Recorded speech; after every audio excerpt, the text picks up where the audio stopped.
Okay. Okay. And you're welcome in. Let's see. Let's see. Hvem der dukker op live her. Værsgo, det damer. Værsgo, det damer. Velkommen hen. Velkommen hen. På en rejse for det sensitive i os alle.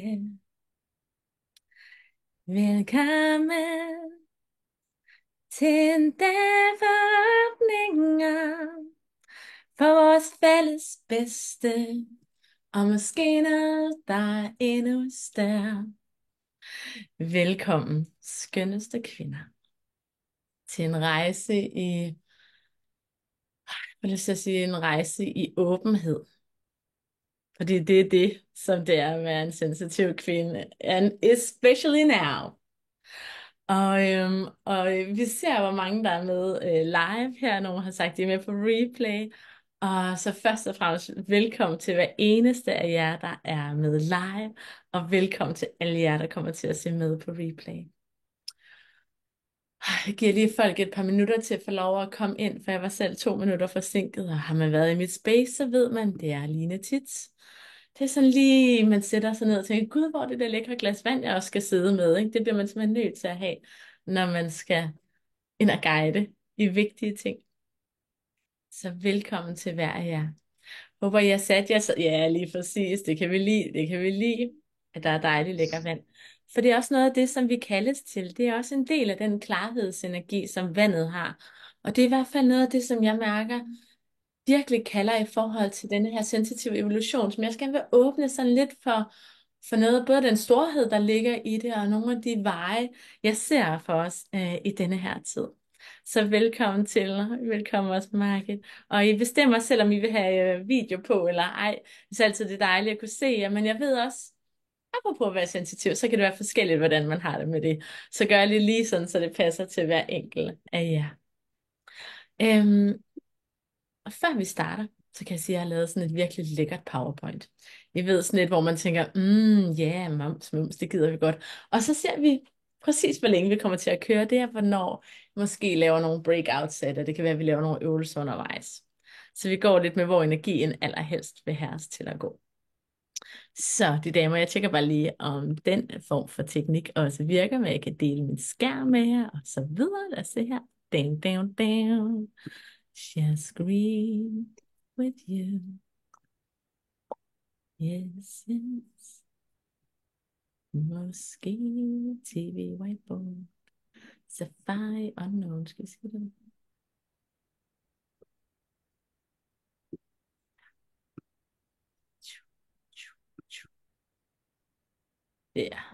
There we go. I får den ikke op endnu. I kan ikke se det nu, kan jeg se. Sådan der. Lad os se her. Desktop. Ja, det er klart. Det gider den selvfølgelig ikke. Ved du hvad? Det er altid. Lad os se her. Sådan der. I får det simpelthen ikke op. Der kan man bare se. Så kører det bare. Ved du hvad? Så beder den lige om at downloade imens. Det er bare så fint. Gør vi sådan her. Godt, fordi ved I hvad? Så tager vi bare live-delen til at starte med. Skal vi ikke gøre det? Så får jeg lov til lækre slides bag. Nå, lad os starte, hvor det giver vildt god mening at starte. Og det gør det i sensitiviteten. Og det vi skal igennem i dag, det er, at ligesom jeg tænker, at jeg vil dele det op i 4 dele. Og den ene del kommer til at handle om den sensitive rejse, som vi alle sammen er på. Og deri ligger der også den sensitive rejse, som I jo næsten helt kan gætte jer til, ud fra at jeg jo har rykket vores dag fra i går til i dag. Så jeg putter også lidt af min sådan, personlige rejse ind, fordi jeg tænker, at den muligvis kan åbne for en del af de steder, hvor nogle af jer også står. Og så har vi en dimension, der handler om aura og handler om åbne energier og nogle systemer, som er bygget på naturens kræfter, som jeg sådan, synes var virkelig mindblowing for mig selv at gå ind i, og som jeg godt kunne tænke mig, at vi folder mere ud sammen. Og så kommer det til at være en del også med sådan, hvad sker der lige, når nu vi mærker virkelig meget, hvad er det så kaldet er for the wise woman i denne her tid. Og jeg kan lige så godt sige, der ligger det her skifte, som jeg ser det i, at det sensitive har været taget som, hvad kan man sige, som det sårbare, som det vi skal passe på, til det, som ikke rigtig kan selv. Og jeg tror, der er sådan, alt det er sandt. At der kan vi lande i, fra det sensitive bliver overvældet. Der er masser af shadow sides til det. Men der er sådan en ny evolution, hvor at det, som vi mærker, det er der en årsag til, vi mærker. Når vi mærker frygt, så er der en årsag til det. Når nu du mærker overvældelse, så er der en årsag til det. Når du mærker, at livet kommer tæt på, at hele dit hjerte føles som om det sådan åbner sig, eller har lyst til at gemme sig væk, så er der en årsag til det. Og de årsager vil jeg også gerne have, at vi lige får kigget på, fordi der ligger nogle kollektive ting, der rammer os alle sammen i den her tid. Og det betyder også, at vi går lidt fra et paradigme, hvor det var sådan, mine egne små udfordringer, til at jeg ikke tror på, at vi længere kan se vores egne små udfordringer som vores eget lille økosystem. Fordi vores eget lille økosystem er koblet til nogle meget større kræfter. Og det betyder også, at jeg tror, som, som jeg sagde til en af mine klienter her den anden dag, jeg tror, vi kommer til at se over de næste 20 år, så betyder det ikke helt lige så meget, hvad mor og far gjorde, så betyder det ikke helt så meget, hvad den personlige historie er. Fordi vi vil begynde at se tingene som energier, der ruller igennem os alle sammen. Uanset traumer før, uanset hvad der kom inden. Så man kan sige, i går, tak fordi I er her i dag i stedet. Tak for jeres kærlighed, for at være med på at bytte ud. Og det, som skete for mig i går, er egentlig sket for mig nok siden for første gang, da jeg var 3 år gammel. Og det er fornemmelsen af, at lige pludselig mærke så sindssygt meget, at hele mit energisystem, det åbner. Og det gør det heldigvis, skulle jeg til at sige, ret tit.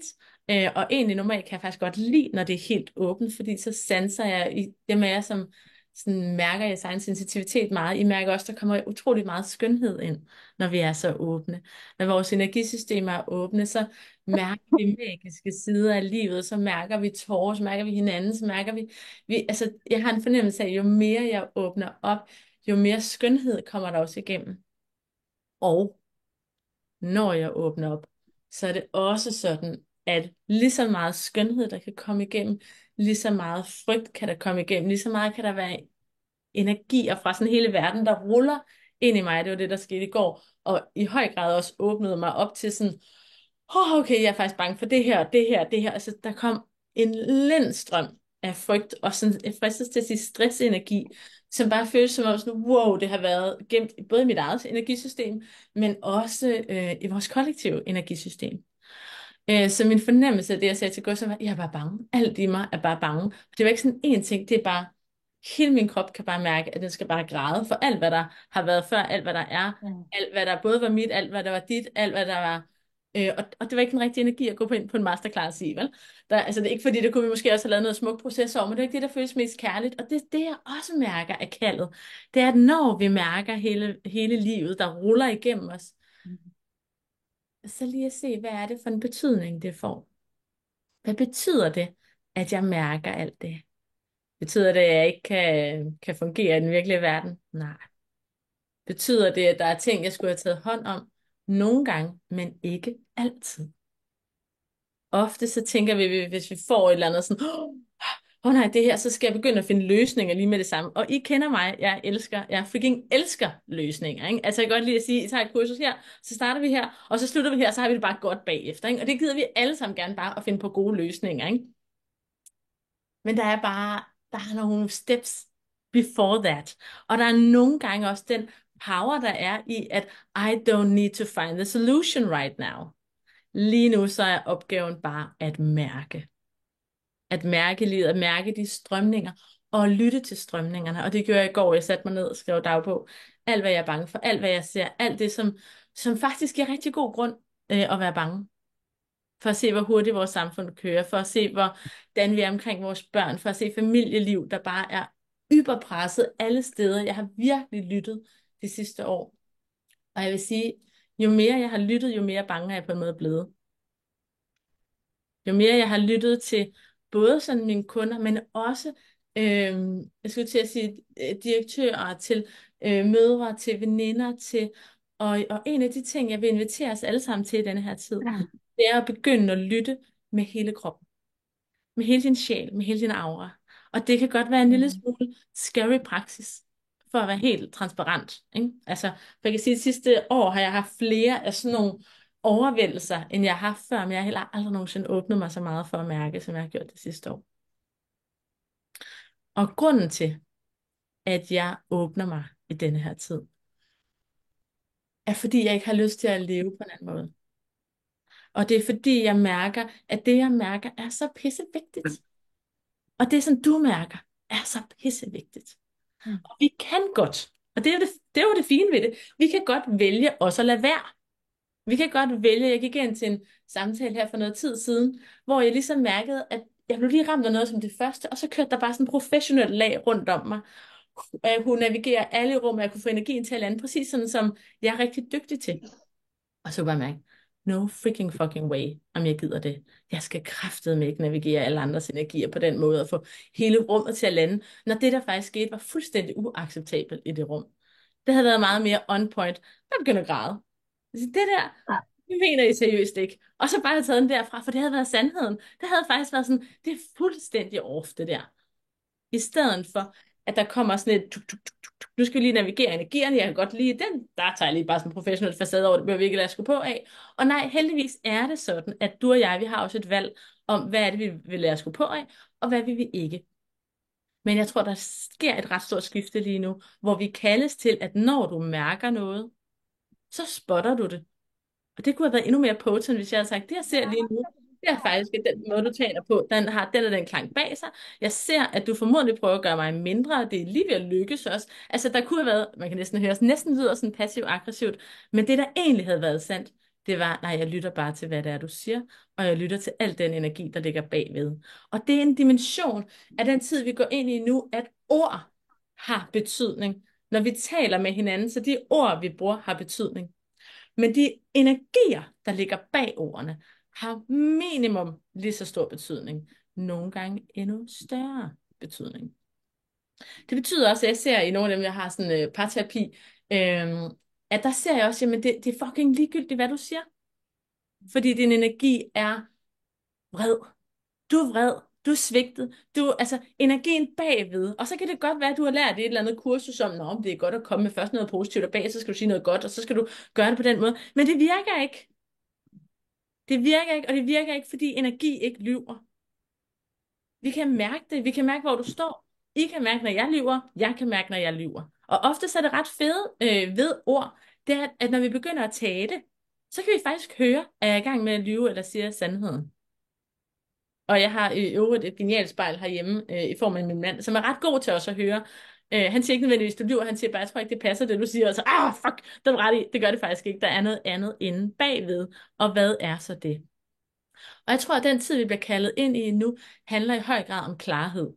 Den handler om, at du begynder at se klart på dig. Og du begynder også at se klart på de shadows, som der er i dit system og i din energi. For jeg tror ikke på, at det kun er din shadow. Jeg tror, det er en shadow, der går hele vejen ud i samfundet. Og går ud som sådan energier, der ligesom kører rundt med os alle sammen. Og det betyder jo mere klart, du kan kigge på, nå ja, okay, okay, der er de her ting, der er inde i mig. Så er de der nok også hos rigtig mange andre. Hvor spotter jeg ellers rundt omkring mig, at denne her energi, den har i gang med at lede an. Og hvordan er det? Og det er jo så det, der er rigtig spændende her, ikke? Hvordan er det så, at jeg kan begynde at forandre den energi? Hvordan kan vi begynde at skifte energier, som faktisk bare i deres grundessens ikke er særlig god? Det er noget, det jeg gerne vil nørde med jer i dag. Og det er noget af den visdom, som har taget sådan rigtig godt good turn i mig selv over de sidste 2 år. Og jeg har nørdet det nok sådan on and off de sidste 4. Men særligt de sidste 1,5 år, 2 år, der må jeg bare sige, at jeg ser den visdom, hvor jeg tænker, fuck mand, det er med kløgtigt. Yes, kan jeg slukke for folkets lyd? Lad os lige se her, der er en der. Kan jeg i hvert fald, måske der, mute, sådan der. Så burde der være ren. Sådan der, jeg har lige muted, hvis nogen af jer ikke var muted, så er I nu muted, så er der ren energi. Og det er jo en anden del af, hvordan vi kan holde vores fokus, og hvor mange forskellige energier, der skal være der i en samtidig. Lige nu, så får det lov at være primært min. Så de damer, det er ligesom opstarten på, hvorfor vi er her. Og jeg kunne godt tænke mig bare lige at høre ud i kommentarfelterne. Jeg kunne godt tænke mig, at I lige bare skriver, et, mærker du dig selv som sensitiv? Bare sådan, og det er jo sådan helt basic. Og så kunne jeg godt tænke mig sådan, måske lad os bare få ind, vi skal nok komme til styrken, men jeg kunne egentlig også godt tænke mig bare lige sådan, hvad synes du egentlig er det, der er det mest udfordrende for dig lige nu, ved at du mærker verden?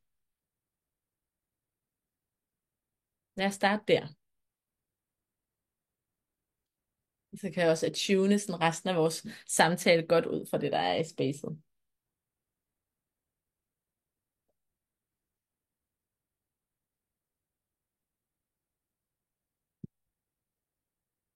Mm, mm, mm, mm. Let's see the chat.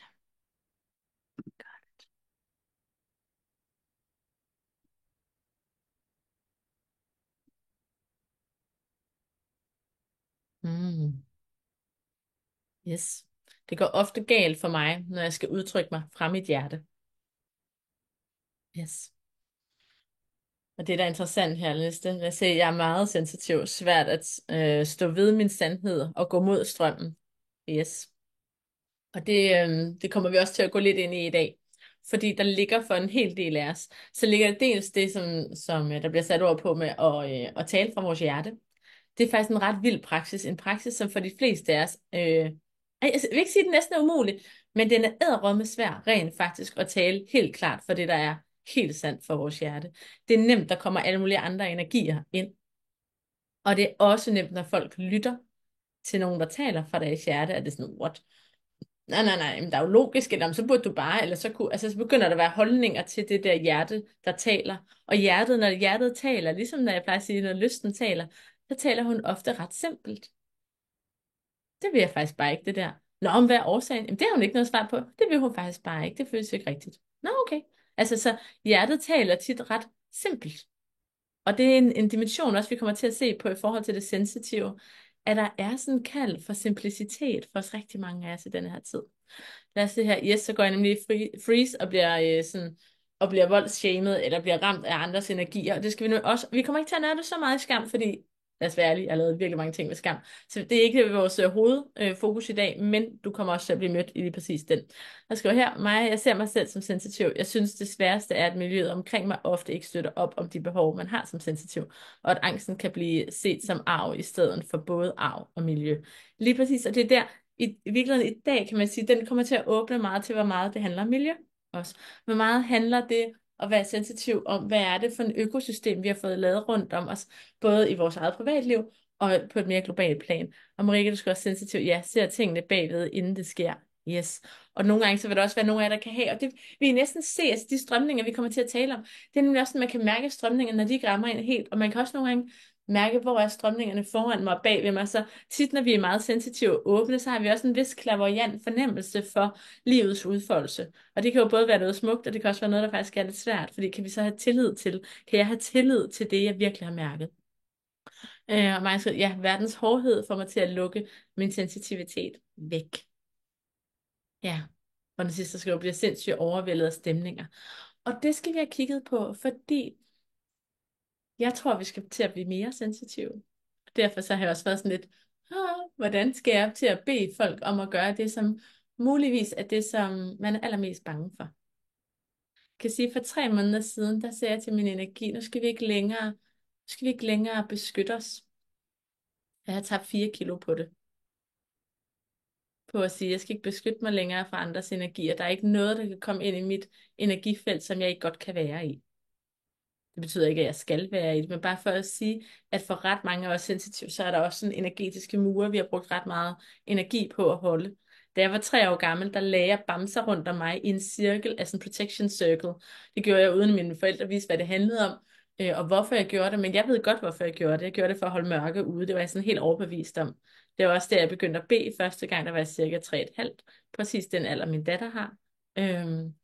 Der var ikke nogen i min familie, der troede på Gud, eller der på nogen måde var sådan spirituelle. Så for mig har min sensitivitet på en måde også guidet mig ind i noget af den visdom, som jeg mærker, vi skal til at bruge mere tid på os i denne her tid. Vores spiritualitet, vores forbindelse til Gud, og vores forbindelse til naturen, og derefter, og i den rækkefølge, derefter også til hinanden, naturen i hinanden. Så det kommer vi til at gå lidt ind i også. Lad os lige se her, om jeg kan få delt min skærm nu, om den vil lege. Da, da, da.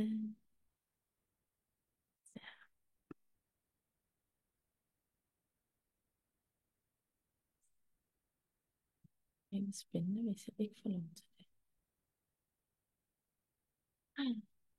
Og jeg kan lige give lov til at trække vejret ned i maven imens. Se.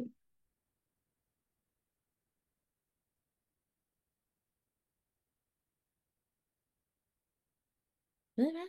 Det kan simpelthen være, at vi ikke får lov til, at det vil godt nok være irriterende. Whiteboard skal sådan der.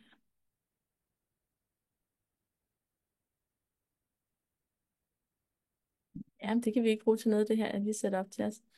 Ej, hvor er det vildt. Nå.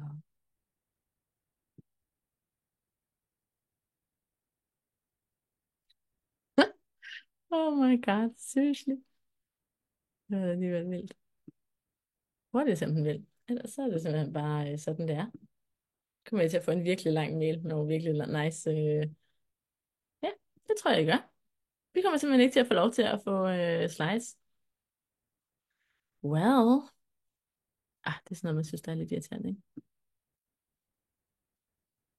But that is how it is. Okay. Lad os lige se. Nej, den sidste løsning. Så lige, det kan tænkes, det her, det kan lykkes.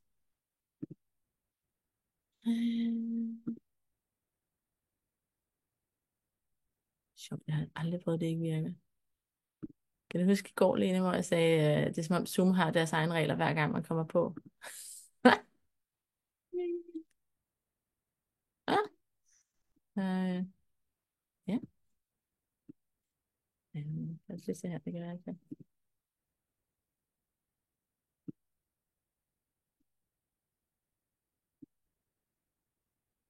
Ved I hvad? Det får vi simpelthen ikke. Ved I hvad? Det er sådan der. I får nogle virkelig lækre slides bagefter, og så kan det være, ved I hvad, så kommer I til at få en kondenseret version også, når bagefter her, så laver jeg den simpelthen, optager den separat til jer inde i et andet program. Og så tager vi simpelthen bare live her i stedet for. Der kom lige whiteboard op kort. Ja, men det er nemlig ikke, det er ikke slidesene. Jeg troede, men der kan være, at de bare har rykket lidt rundt på det, men det har det så ikke. Ja, så jeg kan simpelthen ikke få lov at dele.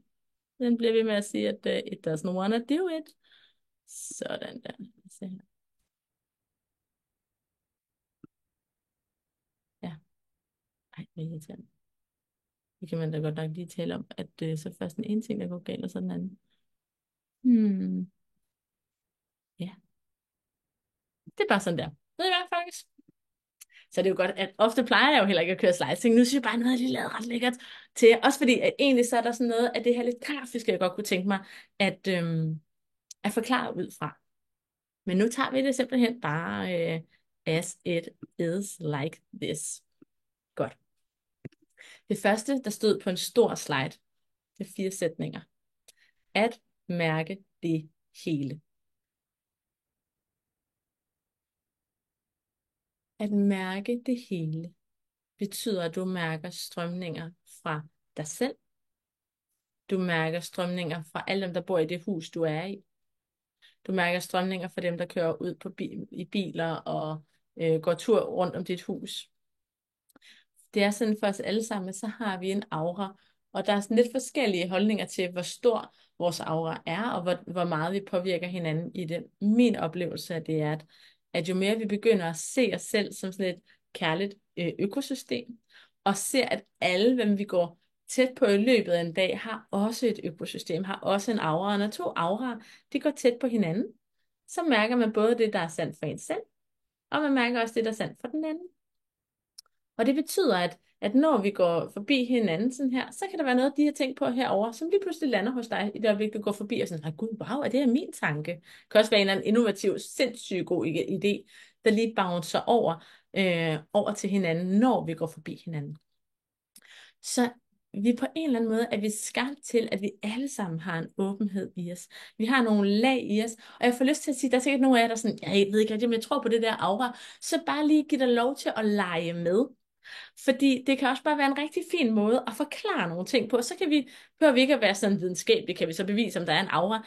Men giv dig bare lov til lige at sådan lege med i, okay, det er faktisk, når du går på jorden, og folk går forbi dig, så mærker du deres stemninger. Det betyder også, at du mærker deres holdninger til dig. Det betyder også, hvis de faktisk går og har noget, de bøvler lidt med. Og lige der vil der være nogle af jer, der får nogle udfordringer, fordi når I går ind i et rum, og I faktisk kan mærke, Gud, nu begynder jeg at lytte. Men jeg lytter, og jeg hører faktisk rigtig meget smerte, og jeg hører, at de der har brug for det der, de har brug for det der hjælp, og du har sikkert udviklet et ret godt sådan take på, hvordan kan jeg så lige ordne det for dem, der er rundt om, så at deres aura er lidt mere rare at være tæt på.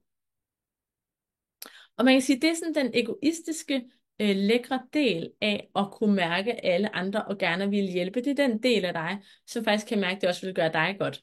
For så skal du ikke bære deres smerte, så skal du ikke se deres smerte, så skal du ikke være tæt på den. Men jeg tror, at det, som vi i højere grad af den tid, vi går ind i, er kaldet til frem for at fikse eller ordne det for andre, så at mærke dybere ind i, hvad er det for nogle smerter, som du mærker og hører med dit øre, ikke med mit øre, men med dit øre, igen og igen. Fordi der ligger noget i de smerter, vi hører. Der er der sider af det, som vores hjerte og vores egen sjæl også genkender. Og der må vi hjertens gerne begynde at se, hvordan kan jeg være med til i mit eget verden og i vores kollektive verden og være en del af løsningen på denne her udfordring. Og det er den dimension, som jeg på en måde synes har manglet hos rigtig mange sensitive. Der har der i højere grad været en frustration over, at samfundet ikke tager ordentligt hånd om os, eller ikke, at det ikke er blevet sat op på den rigtige måde, at folk ikke taler på den rigtige måde, at økosystemerne ikke er gode. Præcis som flere af jer også har delt her, og det er helt rigtigt. Der er nogle virkelig hårde økosystemer derude. Og når man er en lille sommerfugl og en åben energi, og man kommer ind, og der bare er vrede, og der er hårdhed, og der er alt muligt, så er det sådan, wow, min egen lille sådan, farverige sommerfugl, den lukker jeg bare lige helt ned, så der er ikke nogen, der ved, at jeg er en farverig sommerfugl, og så kan jeg også putte lidt mørkt tøj på, og så har jeg det faktisk lidt bedre, og måske kan jeg holde energien en lille smule ude på den måde. Problemet er bare, at når du holder folk ude, hvad sker der så? Så holder du dig selv inde. Altså, vi kan ikke holde os selv inde. Altså, vi kan ikke skærme os, uden at det også betyder samtidig med, at vores egen verden lukker sig og bliver mindre. Og derfor har jeg en slide, som...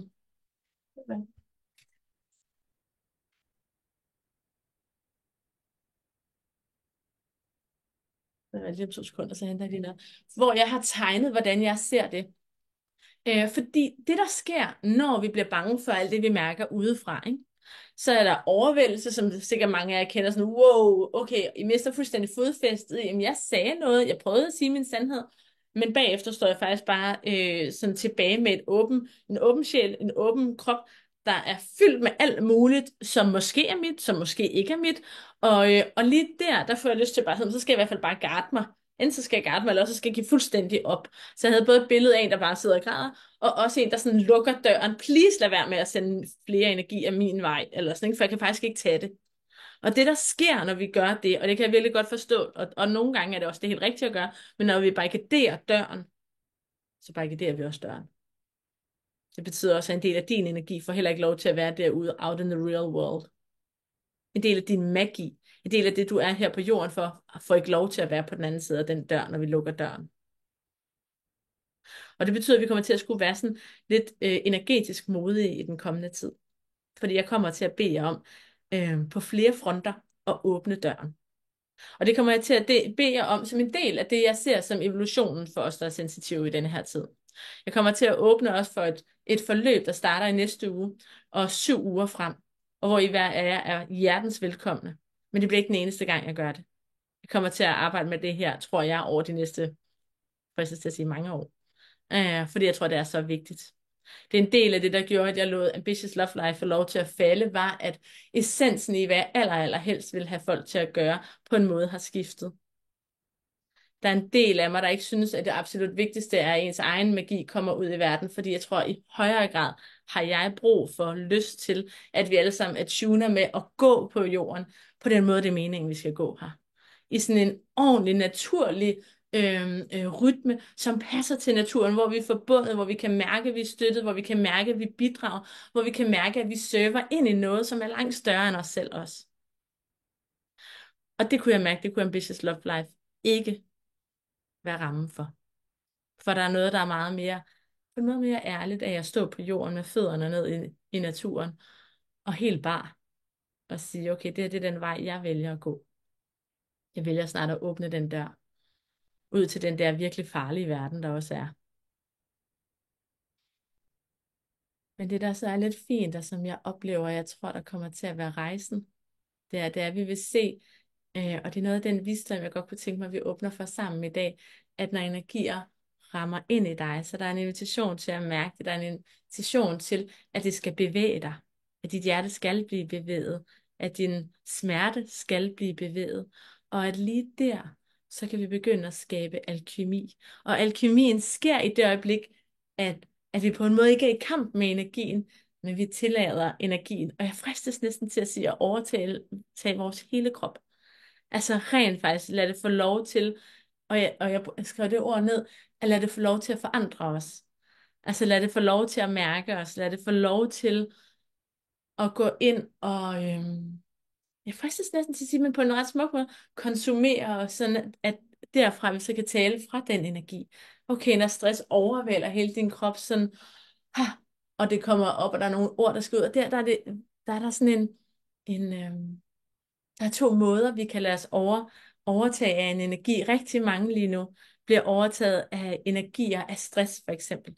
Man siger i Gene Keys visdom, så er der en shadow stream af, af stress. Og når den rammer os, jeg hører det ude på vejen, jeg kommer til at lave et digt, tror jeg, en dag, hvor der hører jeg om morgenen, så hører det dytter. Jeg hører sådan irritation, når nu de kører med bilen, sådan, jeg skal skynde mig forbi, og sådan, ikke? Og hele den energi, mærker, at den hopper videre over i den næste bil, der måske egentlig havde det meget fint, men bliver irriteret over, at de andre kører på den måde, og så gør jeg det også.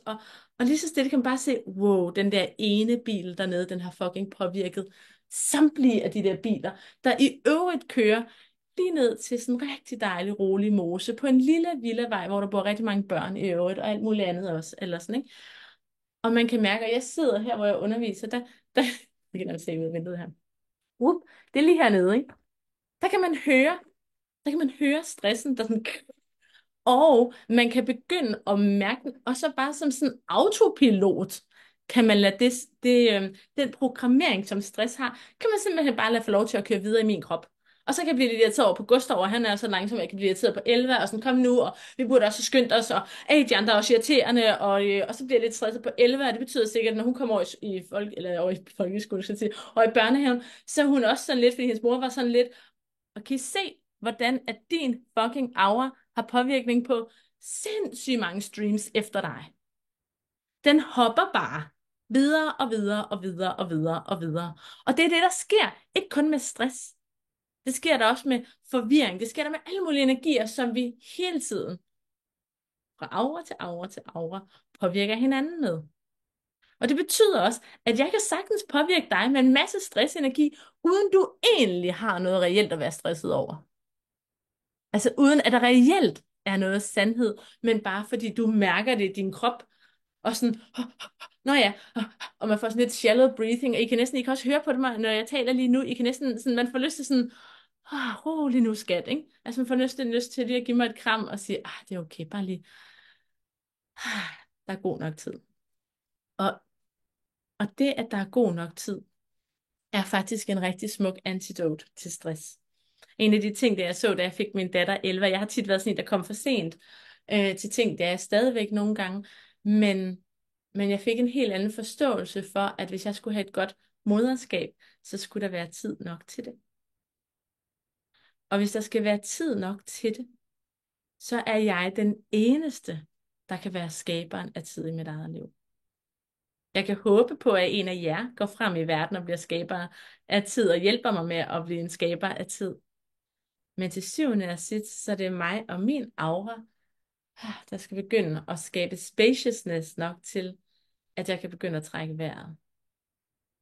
Og det, der er ret smukt, det er, hvis jeg kan begynde at trække vejret, og jeg har tid til at trække det og puste ud igen, så har jeg også tid til, at når der rammer stress hernede, og de dytter og botter, så kan jeg ånde det ind, og det, der kommer ud af mig, er en anden energi. Så i mig, i min sjæl, I min trækken vejret, i min mærken, der har jeg muligheden for at skabe alkemi med de smerter, som verden har. Det betyder, når verden rammer dig med mørke eller med hårdhed, så tror jeg er en del af kaldet fremadrettet er, at vi skal begynde at være sådan, nå okay, hvad er det så egentlig min energi kommer ud med? Og det, der er ret spændende her, ikke? Det er, der kan laves alle mulige offerhistorier ud fra det. Sådan, skal jeg så tage ansvar for alt det, der rammer mit? Nej, men du skal tage ansvar for alt det, der kommer væk fra dig. Fra alt det, som du sender ud. Det er nemlig dit at have ansvar for. Og lige der er kaldet. Lige der er kaldet også til jer for at være wise women. Og jeg har en fornemmelse af, at de fleste af jer, der sidder her, I har prøvet at blive mast af energierne. Men hvis jeg bad jer om at skrive ned, hvad I ser af ubalance rundt om jer, sådan helt ærligt, så spotter I dem jo. I ser dem godt. Og jeg tror også, I godt ved, hvornår det er, at jeres stemme, bare med den klang, den har, kan forandre energierne rundt om jer. Hvordan når du siger sandheden, eller når du siger retningen, når din stemme, og her er der noget lidt potent, og det er, at hvis den energi, der rammer os, ikke skal tage os ned med nakken, så skal den have lov at komme ud igen. Fordi en shadow, og det er ret interessant, hvis vi bare tager stress, den er en del af en shadow stream inden for gene keys, og man kan næsten se en gene key som sådan et påskeæg af energi. Og de findes i os alle sammen. Man kan også sige det lidt ligesom et DNA. De findes i os alle sammen. Der findes 64 forskellige. Og en af dem, som jeg har nørdet ret meget i, der har shadow-delen af den, er stress. Og shadow-delen af stress er delt i to. For der kan komme stress af to forskellige ting. Det ene stress, der kan komme, det er, når vi løber, og vi er sådan ude af tid, og vi skal præstere mere. Det er sådan en fornemmelse af at løbe hurtigere, løbe hurtigere, løbe hurtigere. Og det giver stress, så man kan også sige sådan, ej, jeg er vildt stresset for tiden, jeg var alt for meget på min plate, eller sådan, ikke? Det er en stress. Og så er der den anden stress, og det er den, som en del af jer, som der længes efter at leve i jeres life purpose for eksempel, I vil kende. Det er den stress, der sker af ophobet power og energi og magi, som aldrig nogensinde får lov at komme ud i verden. Og jeg vil sige, det er faktisk nok den type stress, jeg selv kender allerbedst af de to shadow sides. Jeg kender også at løbe lidt forvirret rundt og sådan noget, men er du vimmer bimmer? Jeg kender også den stress, der kommer af ikke at give sin power, altså ikke at bruge sin power, ikke at sige det, ikke at skabe det, man for 1000 år siden har set. Men det her, det ville være godt for menneskeheden, at der var nogen, der skabte. Og når der var nogen, der skulle skabe det, så var det muligvis, fordi det var dig, der skulle have skabt det, fordi du godt har set det. Og så kan man tænke, ej, hvorfor er det mig? Hvorfor er der ikke nogen andre, der kan komme? Ikke? Ja, der er ikke nogen andre, der kan komme, fordi at hele dit nervesystem, fristes jeg til at sige, har lyst til, at din magi skal gives til verden. Og derfor er der er altid en gave i stress. Altså altid en gave i de der sådan shadow streams eller sådan, ikke? Og hvor gaven der jo for eksempel er sådan, okay, der er faktisk noget i dig, der gerne vil bruges af livet. Der gerne vil bruges af livet. Og det er sådan en måde på en måde også at sætte dig selv lidt ud af spillet på, nærmest at forestille, at du er kommet herned som den smukke, kærlige vessel, som du er her på jorden, og du er blevet mærket med nogle strømninger, der skal igennem dig, for at du kan åbne dig endnu mere. Den gave, man siger, der er i stress. Man har stress her, så ligger der et niveau af sådan lidt renere energier, der kan sætte os fri. Og så ligger der allerhøjst op, ligger der The Cities, som er sådan enlightenment stages. Og interessant nok, så går rejsen altså med stress. Den går op i det, der hedder restraint, som betyder at holde energi, stoppe ting fra at ske, som ikke skal ske. Og interessant nok, så man tænker, det er man vel ret god til, hvis man holder sin energi inden, ikke? Lad os lige starte med den anden først. Restraint handler i høj grad om at skabe spaciousness. At stoppe det, som ikke længere skal foregå. Og for eksempel, når man bliver ramt af stressen, denne her energi skal ikke give videre. Hvad skal der så til, for at denne her energi ikke fortsætter videre? Hvad er jeg kaldet til aktivt at lukke ned for? aktivt ikke at gøre. For mig for eksempel med min datter kunne jeg se, okay, jeg skal faktisk have cirka 50% færre aftaler generelt altid i min kalender, end jeg nogensinde har haft før. Og det kan man sige, og jeg ved, at nogle af jer vil være sådan, det er også lidt synd for mig, så jeg ikke kan have nok ting i min kalender. Jeg ikke kan gøre alt det, jeg gerne vil, men sandheden er, at du ikke vil det. Du vil ikke et liv, der er stresset. Du vil ikke et liv, hvor der ikke er spaciousness til dig. Du vil ikke et tidspunkt, hvor du ikke kan trække vejret. Der kommer så psyko meget mere lækker pleasure ind. Og det er, sådan, det er jo det, jeg kan se. Pleasure har jo altid været min guidning. Og jeg tænker, gud, jamen, det er også det, der åbner. At når jeg mærker ind i, hvad er det, der åbner for den her Gene Keys, jamen, restraint, der handler om, det her, det skal jeg ikke længere. Det her skal jeg heller ikke længere. Det her behøver jeg heller ikke at være. Dem der behøver jeg heller ikke at være noget for. Dem der skal jeg heller ikke være noget for. Og så giver det lige pludselig spaciousness til, wow, så kan jeg virkelig være noget lige der, hvor jeg gerne vil være noget. Og så er der faktisk noget fokus, der kommer af det restraint. Der er noget power, der kommer igennem. Og lige der, så kan jeg sende det, der før var pakket ned og holdt tilbage, kan jeg faktisk sende ud. Og når jeg sender det kraftigt ud i verden, på den måde, som jeg allerbedst kan lide det, så kan man ryge op mod de højere luftlag. Og lige for stress, der er den øverste energi af der, er stillness. Og jeg var sådan lidt, skal man så bare sidde der og være sådan lidt sådan Buddha-typen? Fordi alle, der kender mig, ved godt, at jeg er ikke så meget Buddha-typen. Jo, ikke? Så jeg har sådan mærket meget ind i den energi. Men det, som en veninde så delte med mig på et tidspunkt, det var sådan, jamen det er også the zero point of everything. Altså alt det, der sker i verden, kører i energi. Men der inde i midten, når det hele strømmer igennem dig, der er the stillness point. Når alt får lov til at strømme. Så er der stillhed i dig, der er stillhed i dine tanker. Fordi du på den ene side modtager energi, og samtidig sender dem ud af. Hvor energi får lov at komme ind, ud. Og det sker i den rytme, som det er meningen. Fordi så snart der begynder at være sådan, nu skulle jeg være der for flere, nu skulle jeg sådan restrained. Væk med det. Det skal jeg ikke. Væk med det. Så snart vi kan mærke, at stressenergien kommer ind, så er det at klikke efter, okay, what restraints, altså hvordan kan jeg bruge den gave i at sætte noget fra? Og nogle gange så er det bare inde i vores eget sind. Okay, jeg burde også lave, jeg ser for flere også, der sådan, jeg har 20 produkter, jeg gerne vil ud med. It's gonna fucking stress you like hell. Lad være med det. Jeg ser for flere af dem, jeg har i forløb, hvor man tænker, det kunne være fedt at komme op med en business inden for de næste sådan 3 uger. Og lige nu ser vi også i selvudviklingsverdenen, ser vi stress as an energy. Hvis man ser på verdens samfundet generelt, der er sådan en tysk sociolog, der har nørdet i accelerationssamfundet, hvor alting går hurtigere. Hvor mange informationer vi får på en dag går hurtigere. Hvor mange input vi får på en dag går hurtigere. Jo hurtigere vi skal svare på mails, går hurtigere. Alting går hurtigere. Da han så blev spurgt, jamen synes du så, det skal gå langsommere? Og han sagde, nej, det synes han egentlig ikke. Og sjovt nok bruger han det samme ord, som man bruger inden for Gene Keys'ene, som jo var noget, man fandt på for 1000 år siden. No, we just need to attune in the right rhythms. Og det synes jeg, der er noget smukt i, og som jeg kan mærke, fordi nogle gange kan man godt have travlt, hvor det er fedt, og hvor rytmen ligesom, det er som om man kører sådan et bassbeat, og man skaber, og man kører, og det er bare lækkert. Ikke? Det kender vi alle sammen, og lige pludselig så kan man mærke, gud nej, nu løber jeg lidt efter bassen i stedet for. Eller nu har jeg mærket, bassen slå mig frem, og jeg sidder stadig på min stol, og har ikke gjort noget endnu. Bassen står der stadig, hallo, vil du frem i verden? Nej, nej, nej, nej. Så vi kan godt mærke, når vi er ude at tune med den bas, som der er her i livet, som vi faktisk er kaldet til at skulle gå med.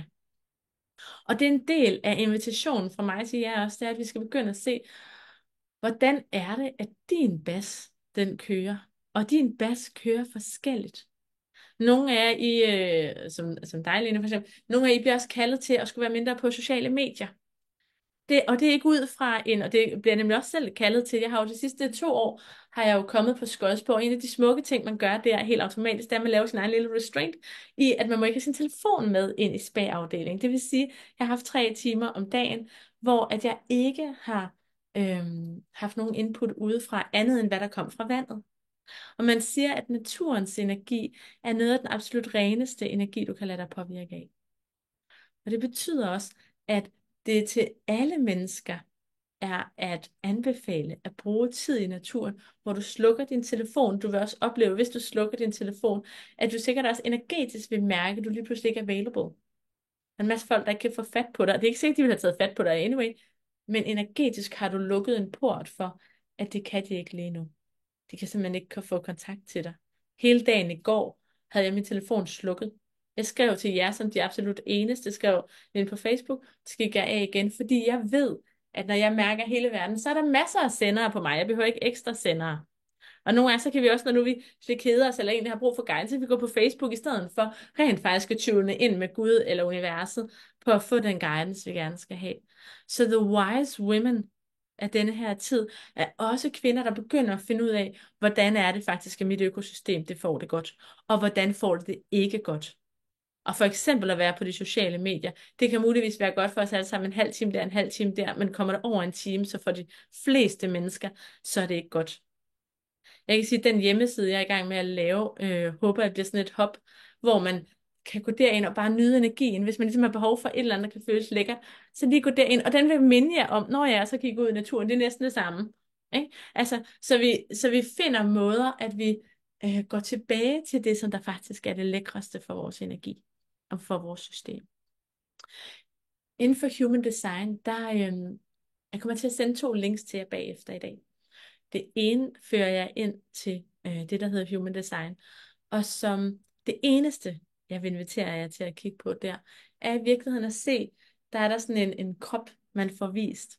I indtaster jeres oplysninger, jeres fødselsdatoer. Og så kan I se, jeg skal nok lave en lille beskrivelse af det, så kan I se, at der er nogle felter på kroppen, der er markeret med en farve, og nogle, der er hvide.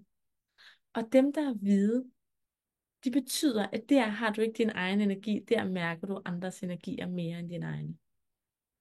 Og jeg kan sige, at der er en stor sandsynlighed for, at du har flere centre åbne, siden du sidder her i dag. Og jeg kan sige, at nu har jeg forskellige eksperteveninder også i Human Design, og da de så mit Human Design, jeg er det, man kalder en generator, og jeg har kun 2 centre af min egen energi, og 7 centre, der er åbne for at tage andre menneskers energier ind. Det er rigtig meget. Og på en eller anden måde, så tror jeg, at det gav mig, da jeg så det, det var sådan, egentlig sådan lidt sådan, fuck, respekt til dig, Line. Det har du kraftedeme gjort godt. Og jeg vil også sige, for de fleste andre, der har set det, sådan, der kan sådan, wow, det er godt nok mange udfordringer, du så må have, ikke? Og så kender I jo mig. Fordi jeg køber jo ikke. Altså det, der tit bliver sagt om de åbne centre, det er ligesom, det er der, du har taget conditioning ind fra andre. Det er der, du har taget andres sandheder ind. Det er der, du har gjort dem til dine egne. Der er rigtig meget potentiale for bad stuff, ikke? Fordi det ikke er dit, du mærker. Det er alle mulige andre, der har formet dig. Og det er jo på en måde sandt. Men I kan også forestille jer, at den type, jeg er, der kigger på det, er det nu så den eneste sandhed, ikke? Og det er jo det, der også kan være lidt lækkert, når man har sådan en meget positiv sind, som jeg også har. Det er sådan Nixon Bixen, om jeg køber, at vi bare fuck, når man har åbne centre, ikke? Så det er man selvfølgelig ikke, kan jeg sige. For der ligger alt muligt goodie bags i, at vi kan mærke verden. Og det som, altså noget af det største, jeg ser ved det, er, at jamen, jeg kan mærke, altså for eksempel så kan jeg mærke, når min datter, hun er syg. Jeg kan mærke, når Gustav har ondt i ryggen, kan jeg nogle gange sige, ej gud, min ryg. Og så er det sådan, gud, det er dig, der har ondt i ryggen. Nå, men det, okay, så gider jeg ikke lige, altså der er ikke nogen grund til at krise over det, for det er faktisk ikke mit. Og når jeg går ud af døren og går ned på legepladsen, så mærker jeg det ikke længere, så er det væk. Ikke? Det er fordi, det center, der handler om helbred hos mig, det er åbent. Det vil sige, jeg mærker rigtig meget. Jeg var også på gange i Sverige, hvor jeg blev fucking syg hver eneste gang, vi kom derop. Jeg var sådan, what is it? Så sådan, det er min svigermor. Det er hendes sygdom, jeg mærker. Okay, interessant nok. Så bare for at sige, det er jo interessant at se, om ens egne skavanker, altså jeg har også mine egne skavanker, det er ikke sådan, men det er jo interessant at blive sådan opmærksom på, gud, der er faktisk sider af mig, der egentlig bare får input ind fra andre, men det betyder jo også, at når jeg så mærker så meget, jeg mærker også folks emotionelle, altså hvor de er emotionelt, men det gør mig også rigtig god til at møde klienter. Det gør mig rigtig god til at gennemskue, hvad er det, der ligger bag ved energierne, så når jeg har en af jer, der kommer i mit felt, og det gør mig også god til at spotte, når I lyver over for mig, fordi jeg mærker det virkelig kraftigt. Jeg mærker også, hvad der er potentiale til, jeg mærker. Og det fine, synes jeg selv ved min egen energi også, er, at jeg tror, jeg har sådan ret stor compassion for alt. Altså jeg bliver ikke overrasket, når en eller anden guru i virkeligheden også har det psykodårligt behind the scenes eller sådan noget, fordi jeg tror, jeg ser mennesker sådan helt naturligt, at vi har bare alle sammen lys og mørke. Så der var sådan, det giver ikke nogen, altså nogle gange så er sådan lidt, hvordan kunne du have troet, at personen ikke havde noget? Altså det er sådan for mig sådan, altså det er underligt naivt, ikke? Altså og sådan lidt, sådan lidt ondt sagt, så måske sådan lidt en fucked up tankegang, fordi jamen det, altså, hvorfor skulle nogen være landet på jorden og kun have gode ting, eller sådan noget? Altså, vi er alle sammen en mix af begge dele. Så på en eller anden måde, så er der noget, og det tror jeg muligvis også kommer med, at jo mere vi har mærket mennesker, jo mere ved vi også, at der er ikke nogen mennesker, vi har mødt, der ikke har mange forskellige sider, mange forskellige facetter i sig. Og noget af det, som jeg jo tit er blevet sådan lidt shamed for, er at kunne få min vilje. Og det er også sandt, fordi når jeg kan mærke, hvor alle er, så kan jeg jo faktisk også lave en vej, der gør, at sådan, folk føler sig nogenlunde mødt alle sammen, og muligvis er det, jeg gerne vil have til at ske, det kan jeg virkelig få til at ske, fordi jeg kan motivere, jeg kan mærke, han smager det, de der over, de har det med magtbalancen, okay, så kan vi gå i den her retning, der kan alle, den vej vil energien gerne gå for alle. Så man kan sige, der ligger jo også noget power i at kunne mærke, hvor alle er, og der ligger helt klart også en shadow side i, men så kan man jo faktisk blive virkelig god til at manipulere. Og det var en af de ting, jeg måske selv frygtede allermest ved at blive selvstændig. Og havde nogle veninder, jeg sagde, I skal simpelthen spotte mig, hvis I ser, at jeg manipulerer folk ind i et salg. For det vil jeg virkelig ikke. Altså jeg vil virkelig ikke fratage folk deres egen power. Og ligesom påvirke for meget en retning eller sådan, ikke? Og der ligger der jo så den anden sandhed, det er også, at vi alle sammen har vores egen power. Og det har været en dimension for mig, og ved at være så åben. Og det tror jeg også er en dimension for nogle af jer. At se mennesker som iboende også powerfulde. At se alt det, de synes, der er svært, alt det, der tager dem ned, men at de også er powerful. Og jeg siger powerful og ikke stærke, fordi jeg oplever, at mange de er sådan, at jeg vil gerne stå stærkt i mig selv. Mange af dem, der tog min uddannelse i feminin lederskab, sådan, jeg vil gerne stå stærkt i mig selv. Og hver eneste gang sagde jeg, det synes jeg ikke, du skal. Og så grinede de, fordi at det er sådan, nej, jeg synes ikke, du skal stå stærkt. Jeg synes, du skal stå blødt. Jeg synes, du skal stå kærlig. Jeg synes, du skal stå måske kraftfuldt. Jeg synes, du skal stå sandfærdigt, farverigt, skarpt. Men stærkt, det for mig har sådan en, altså, hvor du lige har sat et eller andet lidt ekstra op rundt om dig, og du ikke skulle kunne blive viflet nogen steder. Men sandheden er, du er fucking ikke lavet til at blive viflet. Du er sådan en, sådan at hvis man lige slår dig rigtig hårdt, så er det faktisk meget godt, du også reagerer. Ikke? Altså, det er faktisk okay, du siger, af for sutten da. Altså, at du ikke bare skal være sådan en renbrynje, der er sådan, der er nothing that will touch me, eller sådan, ikke? Fordi, jo, det kan da godt være, hvis du virkelig synes, det vil bare være alle tiders, ikke? Men så er det måske bare ikke min kurs, du skal være på, men der er også noget af dig, der går glip af. Altså, hvis man står derinde bag ved ringbrynjen, ikke? Så kan det godt være, at du ikke bliver mærket, men du mærker heller ikke verden. Ikke? Så en del af det, der også giver dig berettigelsen af, hvem du er her på jorden, går ligesom væk, når du skal stå der og være stærk hele tiden. Og stærk, det er også lidt stærk for hvem? Så skal du være stærk for andre. Men nej, du skal heller ikke være stærk for nogen af os andre. Men du vil gerne være sand. Altså, jeg vil pisse gerne have jeres sandhed. Jeg vil gerne have jeres autoriteter. Som sensitive vil jeg gerne have frem. Autoritet er også en af gaverne i en af gene keysene, det er authority. Altså det er rent faktisk at kunne tage sådan, og tale sin sag, men også at gå med i verden fra din indre autoritet. Fra den, der godt ved, hvad det er, hun skal. Og en del af os, vi spilder altså, og jeg kommer til at sige, spilder ret meget energi på ikke at ville gå ind i den energi. Altså at ligge nede under sådan noget, sådan, I don't know, sådan, I don't know the way, I'm not completely sure. Men du er sikker. Du ved fucking godt, hvor du vil hen. Og du ved også godt, hvad du synes, der ikke fungerer. Og jeg fristes til at sige, og du ved også godt, hvad nogle af løsningerne er til det. Og derfor så er der også sådan lidt noget fedt spil. En del af jer, I laver med jeres sensitivitet. Og der er en del af os, og nu siger jeg os, der kan gemme os bag, hvis jeg mærker også meget, det er også lidt overvældende og sådan noget. Ja, det er overvældende, som en fucking vandfald, der kommer i den her retning. Men fra det der vandfald, ikke, så kommer der også noget freshness. Og en af de gene keys, som jeg har, ikke den, der handler om stress, den har jeg også. Men jeg har en anden en, som ligger et sted i mit energifelt, som der handler om min sikkerhed. Og the shadow side, at den er self-obsession. Og jeg skal bare lige love for, at alle os sensitive, hold kæft, vi kan bruge meget selvoptaget nederen energi og sådan møvle. Og det er det, jeg ser lidt også nogle gange i forhold til sådan terapi, og jeg, altså tydeligvis har jeg det jo selv, men sådan lidt for nørdet i, hvor kommer det her fra? Det kommer nok også fra et eller andet i min barndomstraume, og der er jo en årsag til, at jeg ikke tør, at de andre tør, om jeg tør ikke, og sådan noget. Og self-obsession, som jo kan lyde som, altså Richard Rudd, som har været med til at tage din kiste frem i verden. Han sagde sådan lidt, ja, altså det er jo også det er lige præcis den her shadow, der gør at rigtig mange får solgt deres kurser også, ikke? For det er sådan, næh, så kan jeg lige nørde lidt mere by mig selv, ikke? Og det som er, er en af gaverne i self-obsession, det er naturalness. Altså den måde, vi kommer ud af self-obsession, er naturalness.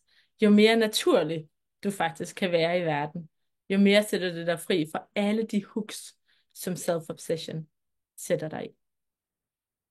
Og en anden gave er, det er så fint, Maja, er en af de andre ting, som er en af gaverne for en af de andre cities, er freshness.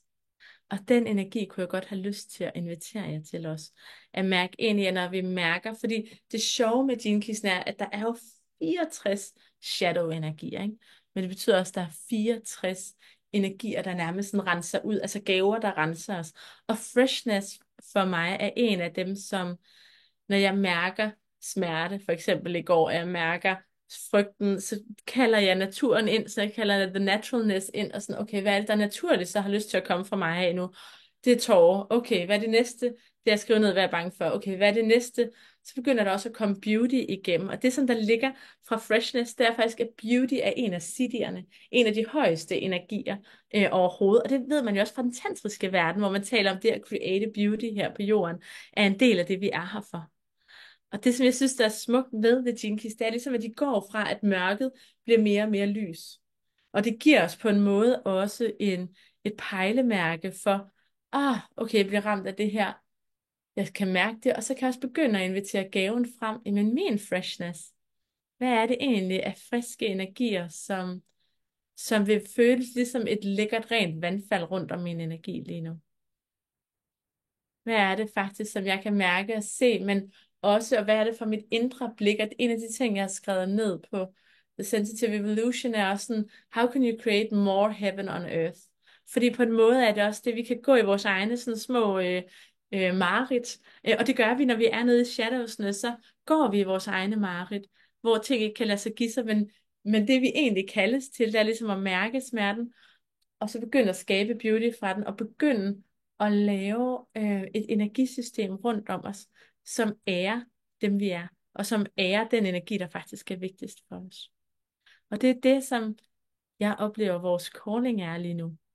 Det er, at vi begynder at åbne for at se the shadow sides, og ikke som skygger, ligesom sådan, nej, jeg har en skygge på hende derovre, eller sådan, nej, her i denne her type teachings, der går det mere som energier, strømninger af energi, og begynder at se vores livsstrømninger, de strømninger, der kommer ind som nogen, der er kollektiv. Så det tager det væk fra dig, at du burde have fundet en eller anden måde at håndtere det på, eller se det anderledes. Men bare kan se på det med helt klarhed. Det her, det rammer. Det her, det mærker jeg. Det her. Fordi det vi kan gøre derfra, en meget fin sætning, der kom til mig for nogle måneder siden, var, what you detect, you can direct. Altså det du mærker, kan du sende videre. So what you detect, you can direct.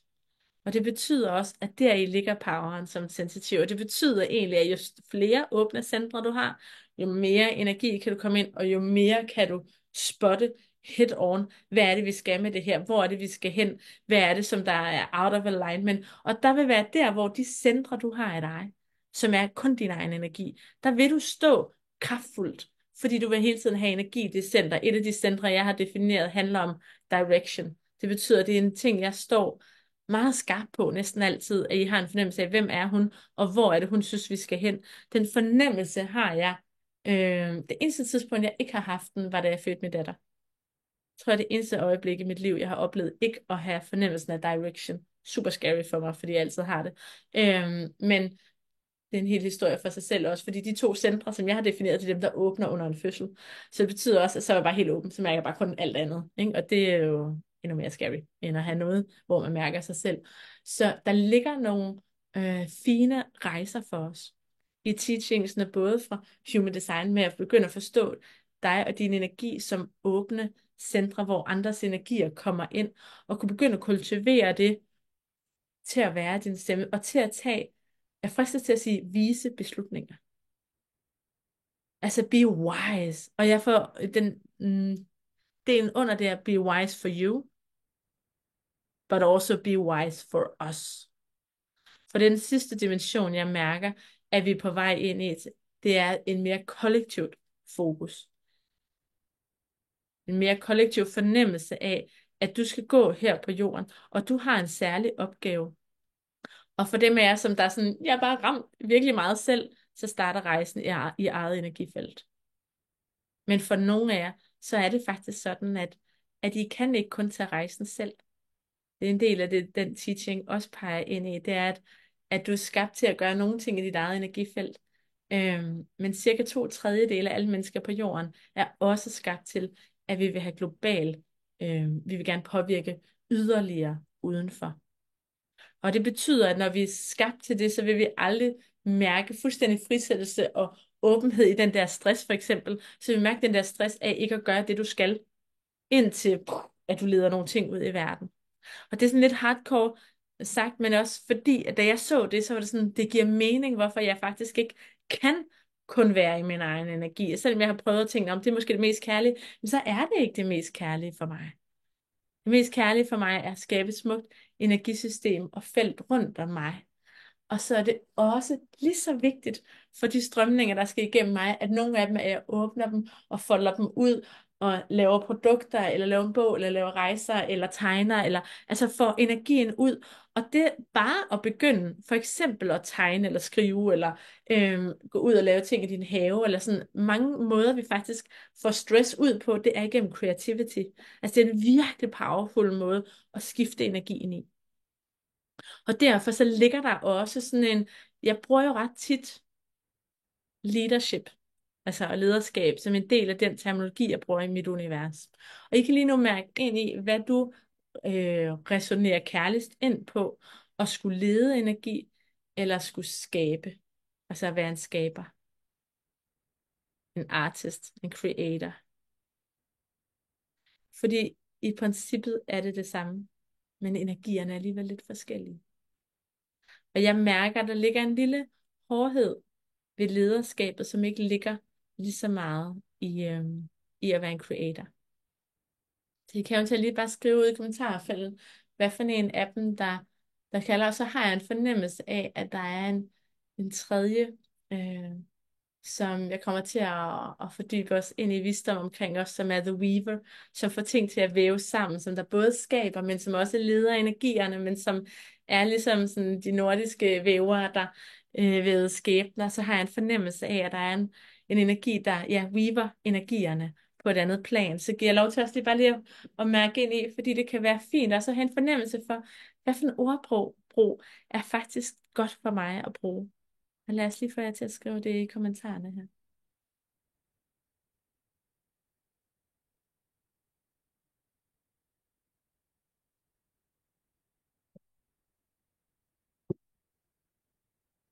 Mærk ind i. Mm.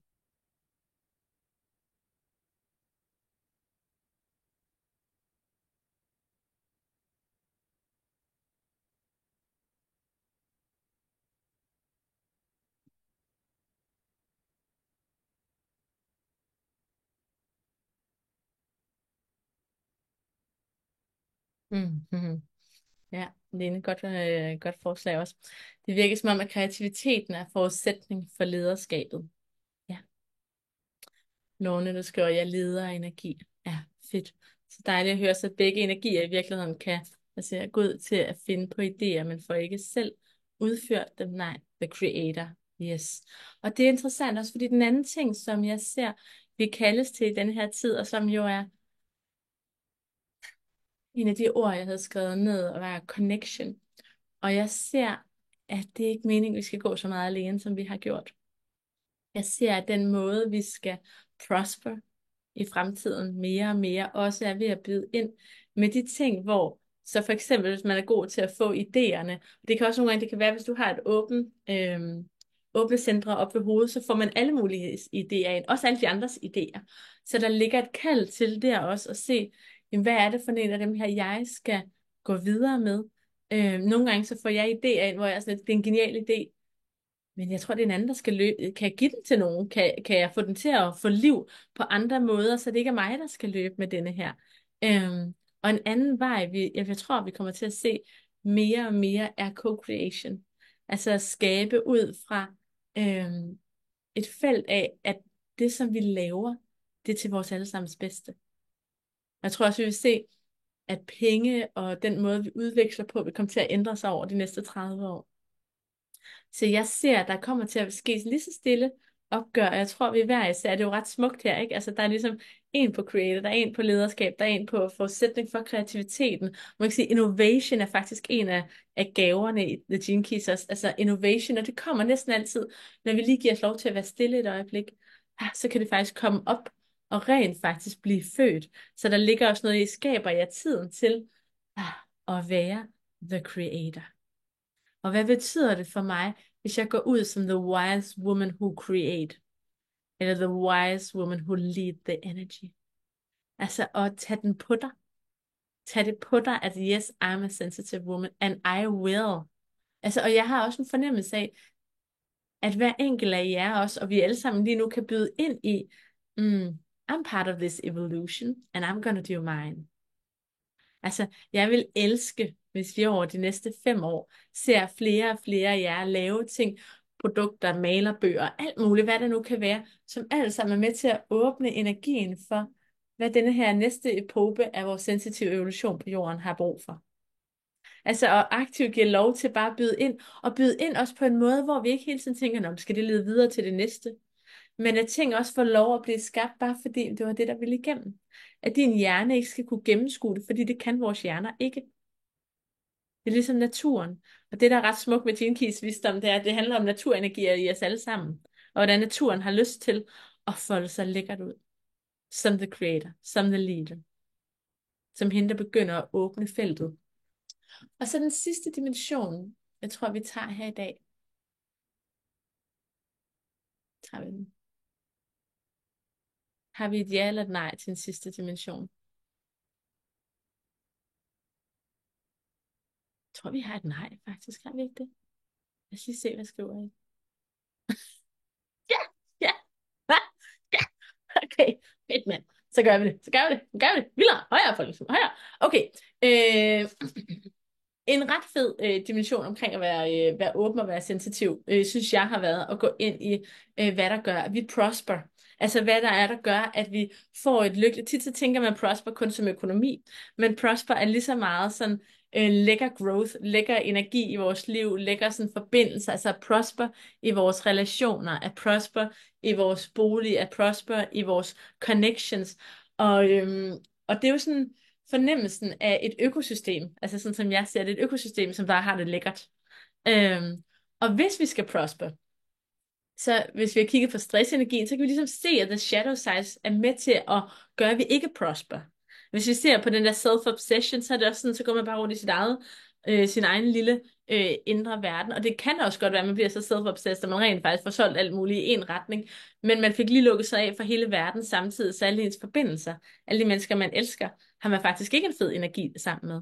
Så der ligger sådan et calling, som jeg ser det, og som jeg har tænkt mig over de næste par måneder og nørde i, som handler om, hvordan er det, du prosper på den fineste måde. Hvordan er det, at kanaler af visdom ruller igennem dig, men også, hvordan er det, at du også server i det community, som du er en del af. Hvordan er det, at du byder ind og modtager der, hvor du skal modtage. Der, hvor du faktisk har brug for, at nogen holder om dig. Det betyder også, at jeg har haft lavet nogle forskellige typer aftaler med nogle folk i mit space, også på det sidste, hvor det er sådan, okay, hvordan kan vi holde, hvordan kan det blive holdt bedre, fordi jeg ser også, at denne her tid er en tid, hvor rigtig mange har brug for også at blive holdt. Mange de vil sige, man skal ikke have sådan noget mothering, eller man skal ikke gå til terapeut for at komme til en mor, men hvis der er en energi, jeg virkelig ser, der mangler derude, så er det the mother. Altså, og moren hun mærker, og moren hun græder med, og moren hun gør, hvad hun kan fra hendes energi. Så jeg ser også sådan et moderskab for livet her på jorden, som vi hver især kaldes til, og som for mig er dybt forbundet med energien af at prosper.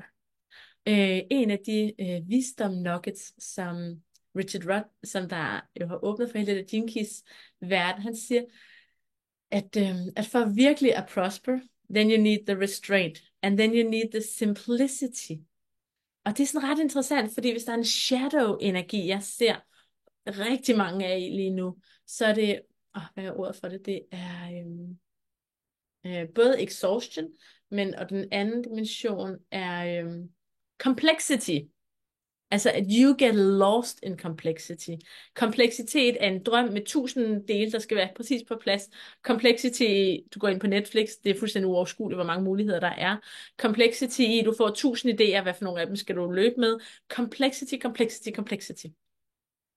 Og en af de ting, som man også taler om i forhold til at prosper, det er, at jo flere penge du nogle gange får, jo mere complexity skaber du også.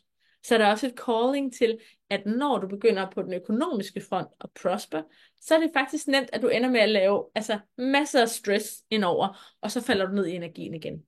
Så der ligger sådan et lidt lækkert, synes jeg, også fokus på, hvordan du kan prosper energetisk ved at lade simplicitet få lov at have en større indvirkning i dit liv end nogensinde før. Og jeg tror, vi kaldes til det på mange fronter lige nu, er en del af den der moderskabsenergi, en del af det, vi skal gå frem med, må gerne være endnu mere rent og endnu mere simpelt på en måde end nogensinde før. Det er derfor, vi følger nogen på Instagram, der kun putter kager op, og kun muffins, eller et eller andet. Fordi det er så simpelt, vi kan forholde os til det. Vores hjerner kan simpelthen ikke overskue så mange dimensioner, der kommer ind. Og jeg synes bare, det var ret smukt, da han begyndte at tale ind i, okay, how we prosper, så var jeg sådan, gud, hvor genialt. Gustav og jeg, vi har tit tænkt, at vi faktisk måske ville være lykkeligere, hvis vi boede i en lille hytte. Altså sådan en lille hytte, vi selv byggede ud i skoven. Ikke? Og det er jo fuldstændig sådan, what is happiness for you? It is simplicity. Ikke? Elvas vers vil lige smidt en tredjedel af hendes legetøj ud, og jeg tror, vi skal simplicity endnu mere. Fordi kompleksiteten gør bare, at man kan slet ikke overskue, hvad man skal lege med, for der er så mange muligheder. Og det vil vi jo se også unge mennesker i dag, men altså også os voksne, at med alle de muligheder, så ligger der sådan en calling på, hvordan kan jeg skrælle alt det, jeg ikke behøver af, så der bare er det, jeg gerne vil have. Og det er faktisk også årsagen til, at det nye logo, som jeg har fået skabt, er sådan helt vildt tæt på min sjæl. Jeg har aldrig haft et logo før, sådan rigtigt. Men det er en trekant. Og det er en trekant, der peger vejen. Og den peger kun én vej. Men det, der er ret fint, det er, at det føles som et tempel. Det føles som en måde at kanalisere energi på den måde, der føles allermest roligt for hele mit system. Som om, at når vi gør sådan her, så er vi både vi har albuer ned på mod jorden af, vi har sådan som et bjerg, der står helt fast og roligt på det, den skal. Bare med fødderne ned i jorden, det er ret simpelt. Så peger den en vej, som den gerne vil. Og inde i den har jeg lavet små strømninger. Fordi jeg ser, at vi alle sammen er kanaler for mange forskellige strømninger. Men de peger alle sammen altid i samme retning. Og hvis der er en ting, jeg ser hos mange, der laver produkter, og folk, der kommer hos mig og skal have hjælp med at få nogle ting ud over rampen også, så ser jeg, at der er en del af, at nogle gange skal de faktisk lige have lov at lande lidt mere i deres eget tempo. Men jeg ser også, at der er unødig meget energi, der bliver brugt på, hvilken en af de her strømninger skal jeg nu gå med, og giver det nu mening for folk? Ja, fordi det giver mening, dit hjerte har peget. Dit hjerte og din sjæl kender en retning, en stor retning, som den har lyst til at gå i. Og der er der alle mulige smukke blomster, som den kan putte ud på den vej. Og det er ikke så vigtigt, om det var den ene blomst eller den anden blomst. Det er lidt sådan self-obsession, om det virkelig er sådan døden om det er den her. Hvor som jeg ser det mere og mere, så er det spørgsmålet, står du der, hvor du vil? Og tager du bare sådan, at det næste skridt, du tager, er rigtigt. Og derfra også, at den autoritet, du tager det næste skridt med, at sådan bakker sin energi op. Ja, nu tager jeg det her skridt. Og i morgen tager jeg et skridt mere. Og dagen efter det, så tager jeg faktisk et skridt mere. Og det bliver ret fedt. Og så bliver jeg totalt overdænget af energi, jeg slet ikke kan overskue. Og så trækker jeg vejret igen. Så mærker jeg, hvad al energien ved mig nu. Og jeg bliver berørt. Og alle tårerne måske være der. Måske så maler jeg et eller andet fint billede. Så tager jeg det næste skridt. Og så står jeg ved det næste skridt. og gøre ligesom Gud gjorde, så at det var godt. Og så tog han næste skridt. Så der ligger en rytme og en ro også i The Wise Woman. The Wise Woman, hun hopper ikke med på en hvilken som helst Instagram-trend. Hun hopper ikke med på tusind af de andres holdninger. Hun trækker vejret. Knowingly. And then one step at a time, she moves. Så skønne kvinder. Det er det, der er min invitation til jer. Trække vejret, and then she moves in her rhythms. Det er sådan, at om en uge, så har I muligheden for at gå sammen med mig de næste 7 uger. Jeg får lyst til at sige, at I får mulighed for at gå med mig lige meget hvad. Jeg kommer ikke til at forsvinde. Jeg er sådan back for good i denne her verden. Med The Wise Woman Energy. Jeg har fået 4 grå hår. Det gør mig berettiget i øvrigt. Even more to become the wise woman. Men det er den energi, jeg mærker. Det er den energi, jeg har lyst til at gå frem af i mit liv og i mit virke fremadrettet. Det er den energi, jeg også mærker fra mig i dag. Det er den, som føles som om den har kaldet os, som føles lidt anderledes end den, jeg ellers har gået med. Men som føles som bare som det rigtige næste skridt. Så hvis I kan mærke, at I gerne vil gå med på en rejse. Der er 7 samlinger. Der er ikke nogen Facebook-gruppe. Men der er til gengæld 1 dag om ugen. Med forbindelse i noget, der hedder Vokser, hvor der er lydbeskeder og guidninger, der vil komme ind. Der vil være nogle fælles prayer connections, vi kommer til at lave. Der vil være visdom, hvor vi åbner 1 gene key at a time. Og mærker naturens energier, der skal rulle igennem os. Og så er der en masse, som ingen af os ved, hvad der vil opstå, når vi går den vej. Så den er I velkommen på. Og I er velkommen til bare at følge mit virke og min vej. Jeg vil elske af jeres wise women. And sensitive evolution vil begynde at folde jer ud af fra i dag. Eller jeres strømninger af det, I mærker. Aktivt får lov til at forme den verden, som du er en del af. For jeg tror på, det er derfor, du er skabt som sensitiv. Jeg tror, det er det, vi er skabt til. Birthing that new future. As the mothers, as we are. Så tusind tak for i dag. Hver enkelt af jer. Tak for at komme og være med live i dag. Håber I dag må være som et kærlig strømning ind i jeres liv. Og ud på jeres videre færd. Tak for nu.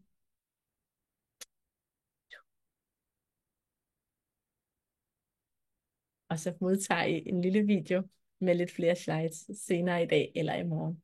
Så ser vi. Bare sådan til at... Fordi der er noget nørdet tingene, som det kan man bare kun med slides. Så det får I altså senere, ikke? Så kan I have det skønt i damer. Tak for i dag. Yes til moder energi. Yes, yes, yes. Creators. Fantastisk.